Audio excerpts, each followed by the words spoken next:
You guys like anime, video games, League of Legends, Shadowverse, other things like Pokemon? Make sure you check out my second channel and my Twitch. There are links in the description in which I'm doing a bunch of content for other games, mostly because I want to expand my commentary. So I'm also commentating for different games like Shadowverse. I've been commentating a few events, so if you want to see where I'm live and at what times and for what esports organizations, do follow me on Twitter because I do post about that stuff there too. So Legends of Runeterra, already did it. Shadowverse, it's out there. Pokemon TCG, I'm going to do that. Sword and Shield on the Twitch. All that kind of stuff, just check out the stuff in the description. I realize I need to say these things in the meta-analyses because people watch those videos the most. Anyway, today we're going to take a look at a meta that does not change too much in the V-EB09 meta-analysis. So this is once again brought to you by Dexander and his lovely blog where he does a nice pie chart that summarizes the entire meta and all that good stuff. And so we're going to take a look at this. It is slightly influenced by the English results too, as from the few BCSs we've had recently. So this includes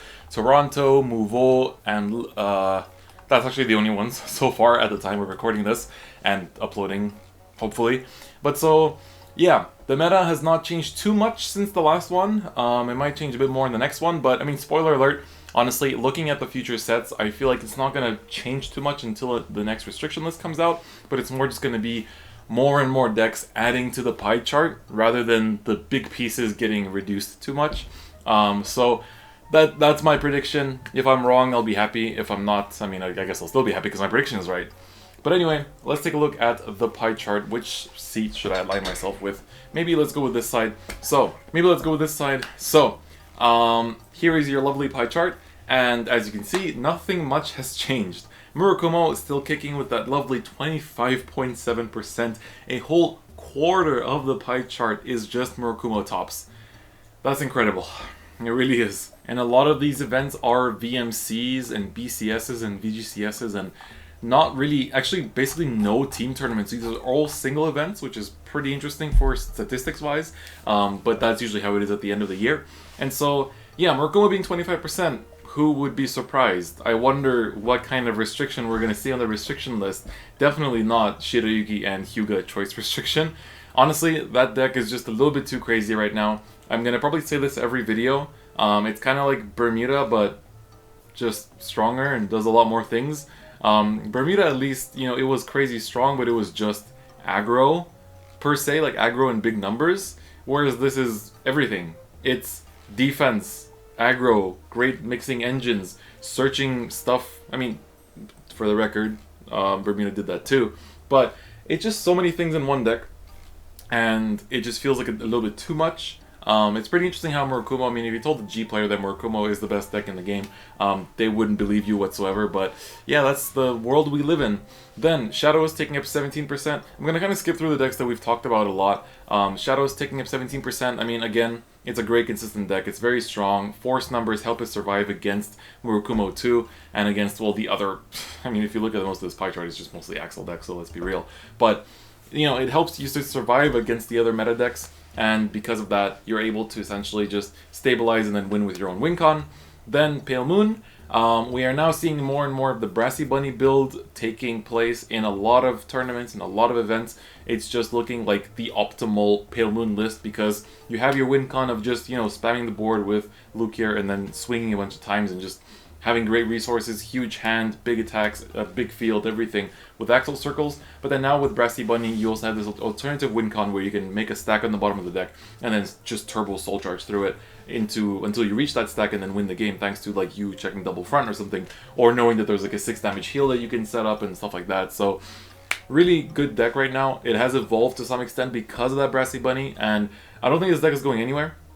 Honestly, these top 3 decks I think are staying in this meta for a long, long time because we will just get new decks entering the meta. Like VBT07, I'm going to tell you, God Hand is going to enter, and then Genesis maybe to some extent, and then it's just more or less that, and then we're basically just going to see Pale Moon, Shadows, Murakumo staying on top. Like, that's just how it's going to be. I would not be surprised if it's just that, basically. So, but Pale Moon is interesting because it did have a development, and it was interesting because people were seeing the Japanese list were playing for Brassy Bunny, and then they copied the Brassy Bunnies just because like it's like, oh well, I guess it's nice soul charge and filtering, da da da. But then when you realize that it's a win con, you see the whole deck in a different perspective. So it's pretty interesting. Brassy Bunny has a lot. Narukami I like seeing up here because Narukami is again this deck that people like to put in like tier 2 or like high tier 2, tier 1.5, where it's like it's not those 3 best decks, but it's able to take care of basically all of them, especially going first. I mean, let's be real here. So with Shadows, I mean, Binding and Blaster Dark is already like a huge thing for them in general, or just anything really. Like being able to just pop their entire board thanks to Gauntlet Buster and Bolt Capture is insane. And so because of that, it's really good. It's not so good against Pale Moon because you don't have bind targets, and therefore your Rising Phoenixes just become duds essentially, which is pretty sad because Rising Phoenix is a really important component for Narukami because you're able to just push out new attackers, new boosters, 11k boosters that make 23k columns with your grade 2s, with your grade 3s. And so it's kind of interesting, but it's still, even against Pale Moon, you can take advantage of the fact that they have a bunch of open front row circles and then get a bunch of crits and power, and they have to guard against those attacks. So you also have the early game pressure with Chou and Zuitan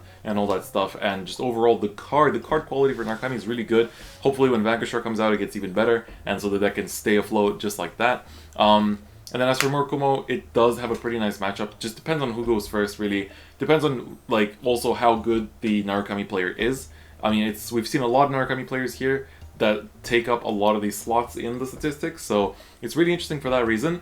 But now let's go into these smaller pieces of this pie chart because they are interesting in their own right. So Megacolony is one of the new things that are introduced in V-EB09, and Megacolony is interesting because it got its one top at VMC, and it was this, you know, it didn't run Cyclomatooths. It was a very interesting build. It was a bit slower, a bit more like control based in a way, but then there's this other build that's been developing, which is a lot more aggressive, playing this like Cyclomatooths, playing a lot of these cards that just like aggressively mill, try to get your opponent just out of resources quickly and make them just lose quickly because you have so much pressure on your board. Guard restricts, extra crits, mill, like everything. The deck has a lot of interesting things going for it. A lot of people really underestimated the deck and called it like a joke that even after getting extra support it's gonna be bad, blah blah blah. It's great. Like honestly, this deck is great even in standard. In premium, I'd say it's got it even better oomph from the new set. But it really isn't something to be underestimated. Like if you're still preparing for BCSs coming up, like you still have Car Expo, London, Lisbon, like a bunch of the American ones. I think Australia still has one. There's still quite a few regionals to go. And so, yeah, if you're preparing, don't overlook decks like Megacolony because it can easily steal games, really easily. So keep that in mind. Make sure you test against it. Don't leave it, you know, unchecked is what I'm trying to say. Then golds keeps coming up. It's just they high roll, they top. I mean, it got some nice new cards. People aren't too happy about Agravain, is what I've heard. I think it's still an interesting deck, but we'll see how that shapes up when the cards come out. Royals again, Ganslot is a good card, and it's gonna stay good. As for Grand Blue, again, we've talked about it quite a few bits. It's still a great Protect deck, but it is a Protect deck in an Axel meta, and it's arguably one of the only decks that can survive in this meta right now. It's just, you are not having a good day if you're playing a Protect deck. Let me just tell you that much. Like, it was much better in, like, VBT05 format, VBT08, like VB08 / VBT06 format, VBT05 format was kind of where Protect decks were still chilling and in a good spot. Right now, just not their time of the day. Then Spikes, another deck that I would say, honestly, I'll just put it this way: all three of the decks from this set should not be underestimated. Spikes, though, is interesting because it has a lot of nice early advantage. We saw from the Vision Cross Circuit that there was a lot of Spikes, and they played the Murakumo matchup perfectly well because they have cards that go back to deck at the end of the turn or at the end of battles, and so because of that you're able to either put them into soul or back to deck, and then hyu-ga doesn't spin too much, and then next turn you can just reproduce it with like Spike Bouncer, that other new grade 2, just a bunch of cards that honestly just have a lot of pressure, and the whole deck has a lot of pressure because you have the you have Cyfried that already gives you early game pressure, but then when you get your opponent to like 3 or 4, you just go into the Bull Spike. And especially if you're playing Force 2, you have so much kill potential on very early turns. And so the deck can honestly win against some decks just because it can do things a bit faster, it can put on pressure a bit faster, and the smart Spikes player can honestly put up a big threat, even if you're playing hyu-ga, honestly. That's what my impression is of the deck from having seen some of the top players in the game play it, and so honestly I would not underestimate this, especially if you're playing against someone that you know is dedicated to Spikes. Do not underestimate it, so keep that in mind. Then, Dark Regulars, we already talked briefly last meta-analysis. Strong, but kind of missing. Again, it's this kind of like, it'd be good if it wasn't such a strong Axel meta. So I think maybe this isn't the format for Dark Regulars, and so that's a bit unfortunate. Link Joker's still hanging in here. Got its one top in here as well. I mean, Link Joker is still a Force Clan, but it is lacking in defenses, and it just absolutely gets obliterated by Murakumo, in my opinion. Like, even with the search that you get from, you know, your Harmonix Messiah and from a lot of the other cards, it's not enough. It's really just not enough. Aqua Force, it's still in this kind of seat where if you go first and you can get your drawn to your combo pieces, get your glory, check a front or two, you're gonna win against basically everything. It's just this kind of deck where if everything looks good for you that day, you're gonna top, and if it doesn't, then you won't. Just because it doesn't deal well with stuff like hyu-ga and Shadows for that record, and Pale Moon. I mean, it's kind of just like who gets to, you know, outrush the other. But yeah, Aqua Force is very much a dice rolly deck right now. It's very much, oh, do I go first? Oh, do I draw my pieces? Oh, do I draw Maelstrom into glory? I win. So yeah, it is kind of in that situation right now. So it's not odd at all for it to get a random top here and there. And so we're basically seeing this here. It is just one off top that is there, but that's just how the deck is right now. DP, unfortunately, I expect much more of it, simply because, like I said last video, it's able to damage control, it's able to do great things, but it's very much reliant on, oh, did you draw your die liner? Oh, did you find, you know, the Great Dayusha on time? Like, oh, do you have enough power? Oh, did you manage to damage control them? Oh, did they risk to take your Force 2 attack on 2 damage with 1 extra crit on die liner and you didn't check a crit to win the game? Too bad. So it's kind of in that weird position right now. I still think it's a great deck. I'm not just saying this purely out of bias, it's just because I have a lot of experience with the deck and I know that the meta is good for it for now. Then Tachi's as our last deck. This falls into the exact same pile as Aqua Force, but it really is the kind of deck where you go first, you draw Anger Blader, and then maybe you draw Sweeper, you're gonna win. Because Anger Blader is the bread and butter of the deck. Most people only play him as the grade 3. We're going to see the same kind of trend with God Hand next meta as well. And not next meta, next set. And with Tachi's, it's really just, you draw Anger Blader, you can do everything. If you drew Sweeper and, you know, your gauge setters, you're good. Sweeper literally becomes an unkillable target. Like, the only thing that can take care of Sweeper is hyu-ga, but if you go first as Tachikaze, you can usually kill them before they have a chance to hyu-ga, which is crazy. So that's a really important thing to think about, in that Tachikaze, when it goes first and it opens well, like opens Exodia as people say, is going to do great. And I think people know that, they're very much aware of that, and that's also why Narukami is able to propel into the tops, because Narukami can take care of Tachikaze to an extent, especially if they don't set up the 3 gauges on Sweeper and like leave it at just 2, you just bind it, it's fine. Once they set up 3 though, that's going to be a bit of a problem. But you're still in this nice position where you can take care of basically everything else. And I mean, Tachi's is just a very glass cannon deck. Like, the whole strategy around it is super glass cannon, but it's still strong. It's still super strong. It's not to be underestimated. Just because it's last here doesn't, I mean, it could be instead of Megacolony, they could have swapped places or something and I would have said the exact same thing, so don't think that this is just because of the ordering. But I think it's interesting. I think Tachi will continue. Yes, Tachikaze takes up 14% next meta. Spoiler alert. 13 tops, Jesus Christ. Yeah, so don't underestimate Tachi. Let's just say people hadn't worked out fully yet how... I mean, honestly, just not enough events for the deck to show off too much. So Tachi is not to be underestimated. Do not sell your Tachis just because you think that they're not doing good.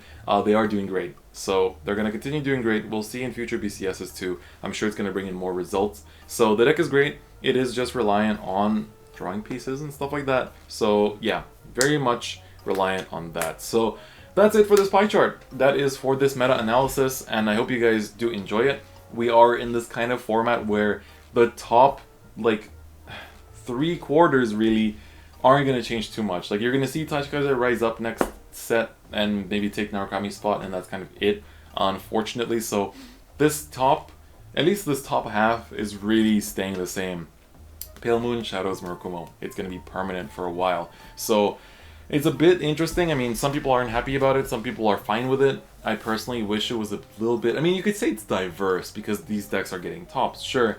But I see diversity when this top 3/4 is the diversity, not when the top 3/4 are owned by 4 decks. So, I mean, at the same time, it's interesting because when you want to test for these events, it's a bit easier to test because, oh, you know what to expect. You know which decks are at the top, you know which decks you'll see at the top tables.